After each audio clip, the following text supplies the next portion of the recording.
Now, your Stormwatch 9 forecast. Down in Foxborough, it's going to be a cold one tomorrow night for the players and the spectators alike. Temperatures likely starting out closer to 40 degrees, but likely falling into the mid-30s by the end of the game. But at least it will be on the dry side with some partly cloudy skies. This is a live look in Warner, and it looks like there's a snow shower in the distance there.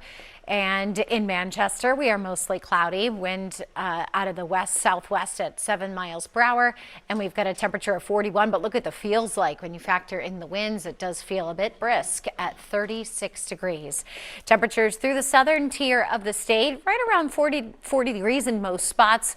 Warmest from Windham to Newton and Hampton in the low 40s, and then most other areas likely in the mid to upper 30s. Hopkinton at 38, 36 degrees in Tilton. It's 40 in Pittsfield.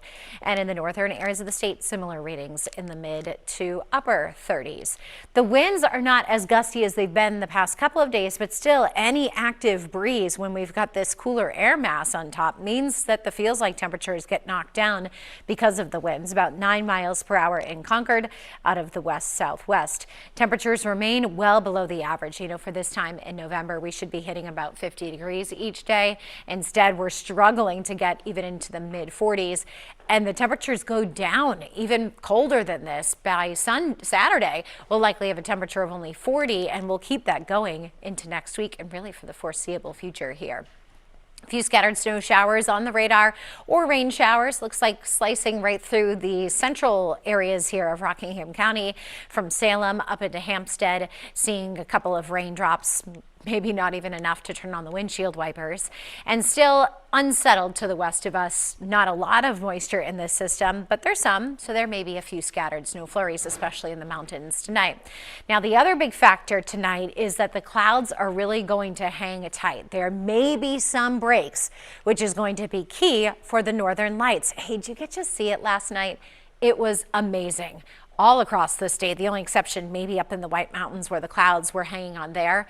Now tonight, there's a really great chance of that happening again. However, there will be more clouds tonight.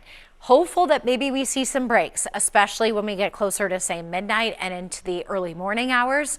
But what was so nice about last night is we got the breaks in the clouds around 7, 8 o'clock. So a lot of us didn't even have to wake up early or stay up late to be able to see the beautiful colors. We'll see what happens tonight. But there may be a few of these breaks, 8 p.m. seeing those in spots. Best bet would be central and south. Midnight, you can see a few of the breaks there, or at least the clouds thinning out a little bit that you might be able to see some of the color poking through. Tomorrow morning, we've got a little sun in the southern part of the state, a few snow showers up north, and still just unsettled and on the chilly side through the day tomorrow. Now, in the White Mountains over the next couple of days, could be a few more inches of snow. 3 to 6 inches a real possibility on top of Mount Washington and some of the higher mountain peaks. Tomorrow, temperatures similar to today, upper 30s to the north, 40s, Concord, Manchester, Nashua, probably closer to 47. Quick look at the weekend. It looks like Saturday is dry, but then Saturday night, anytime after 10, 11 o'clock, we've got some wintry mix coming into central and northern New Hampshire. Rain south, but it's actually gone for most by early in the morning on Sunday. So really the time frame, if you were traveling, would be overnight Saturday into Sunday, which most people aren't doing. Yeah. So minimal impacts here. Okay, very good. Thank you, Haley.